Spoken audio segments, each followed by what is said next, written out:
In the last decade or so, the idea of the law of attraction has become pretty mainstream. You've probably heard of it by now, and maybe someone even recommended that you read or watch The Secret.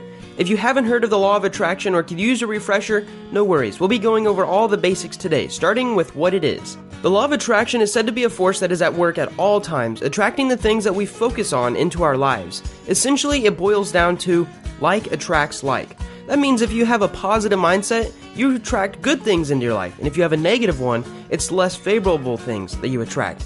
Every area of our lives, including our careers, relationships, health, and finances, is affected by the law of attraction. Proponents of the philosophy say that because it's our attention that determines what our lives are like, we can attract the things that we want if we manage where our attention goes. The key is to shift our focus, keeping it on the things that we want and away from the things that we don't want. It can be difficult to do, but there are a few commonly used techniques that can help anyone to do it. One of the simplest and most popular techniques is the use of a vision board. The first step is, of course, to make your own vision board. Make a list of all the things you want. They could be material objects, a particular job, a loving relationship, a state of being, anything at all. Once you've clearly defined, and this is really important, you have to clearly define it, collect images that reflect on the things that you want and assemble them into a collage. Now this might seem pretty cheesy, but it works if you believe in it. You can also include words or phrases if they help express your goals. You can assemble them in any way that you like, but it's a good idea to use something like a corkboard so that you can add more or remove images as time goes on. When you feel good about how your board looks, hang it up somewhere that you'll see it a lot. Its purpose is to act as a reminder of where your focus should be so that you have a clear view that it's important. For sake of practicality, you must know that putting this board up isn't going to get you closer to your goal.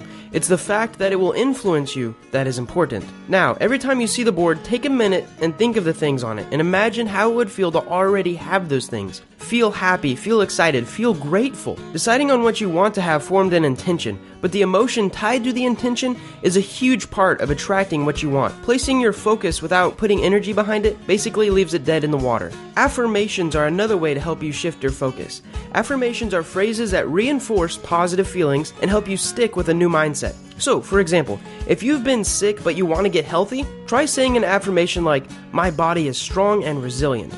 As you say the words, imagine that your body is already strong and resilient, that you've already reached your goal of health. Now this sounds really hocus pocusy, but it's true, or at least it seems it. I remember reading a story about some kid that he had cancer, and before he went to bed every night, he was really young and he was really into Star Wars, and every night he would imagine stormtroopers and fighter jets attacking the cancer cells in his body. Within a couple months, the cancer just magically disappeared. It was amazing. Focus on how it feels and hold on to it for a couple minutes. Again, the emotion behind your intention is really important to attract what you want. I recently watched the movie Split, and I know that is a fictional movie, but the idea that our brains control the rest of our body and can do amazing things is totally true. The third technique is visualization. It should be done while you're very relaxed, ideally while meditating. Start by finding a suitable place to do your visualization. Pick somewhere where you can get really comfortable, somewhere that's indoors or outdoors. It depends on yourself. In silence or quiet music, you just have to be self-aware. Whatever works for you is great. Breathe deeply, clear your mind, and if you can, get into a meditative state. Then build a picture in your mind of what you want. See the goal with as much detail as possible. Include scents, sounds, physical sensations, and even smell if you can. And don't imagine the road to reaching your goal, just the goal itself. For example, if you want to be a teacher, imagine being in your classroom. Imagine writing on the chalkboard for your students, or blackboard. Can you feel the dustiness of the chalk? Can you hear your students behind you? What does your classroom look like to you? Once you have a clear image of your goal, the thing that you desire, imagine how it would feel to attain that goal.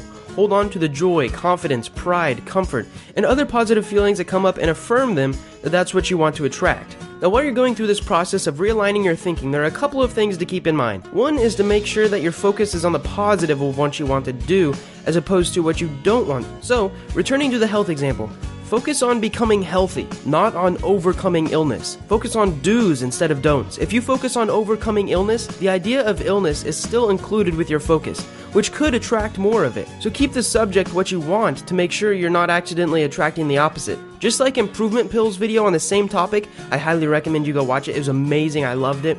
Our brains are basically problem-solving machines, and we can't solve a problem if we don't focus on the solution. Another thing to mention is that it's not only your conscious focus that impacts what you attract. Your subconscious mind and your unconscious mind both have an effect too. Changing the beliefs hidden below the surface can be tricky, but it's doable. As you consciously change your focus, you might notice doubts and fears come to light. As they do, try to work through them. Do your best to figure out why you feel those fears and let them go. Then, as you continue to reinforce your new positive beliefs, they will start to replace the underlying negativity that might have been helping you to attract the things that you don't want. This step can definitely take time, but keep at it and you'll notice the changes in the way you think and feel over time. And then there's the importance of letting go. As important as it is to hold focus on the things you desire, there also has to be some amount of release as well. Obsessing can turn negative if you don't get what you want right away or in the way that you expect it. It'll lead to doubt and disappointment, which definitely won't attract the things that you're after. Let go of your expectations and trust that what you want will come to you. But letting go doesn't mean that you can just sit back and wait. There's a misconception that using the law of attraction to get things means that they will just fall into your lap. While this is always a possibility, chances are that you're still going to have to put in the hard work for that new job or take steps towards meeting that someone special. You might attract opportunities, and this is very important. You might attract opportunities that lead you to your end goal. Your mind will search for and find opportunities, and if you don't act, you'll never get there. Take advantage of these stepping stones that you have created by these positive affirmations that you've worked hard to bring into your life. They will lead you to where you want to be. And those are the basics of the law of attraction. You might be thinking, this sounds pretty new agey, and honestly it is popular among new age groups, but there are scientific reasons to believe that the way you think affects how you feel. Take the placebo effect. If you believe a pill will make you better, it often will, regardless of whether it's actually medicine or a simple sugar pill. There are countless documented cases of people experiencing spontaneous remission from serious conditions after a shift in the way that they think. If your thoughts and feelings can affect your body, is it so unreasonable to believe that they can affect other parts of your life too?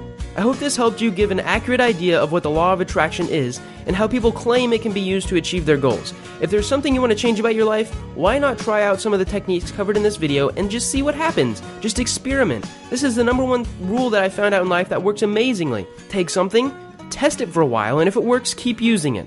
And if you've tried these techniques before, let me know in the comments what your experience was like.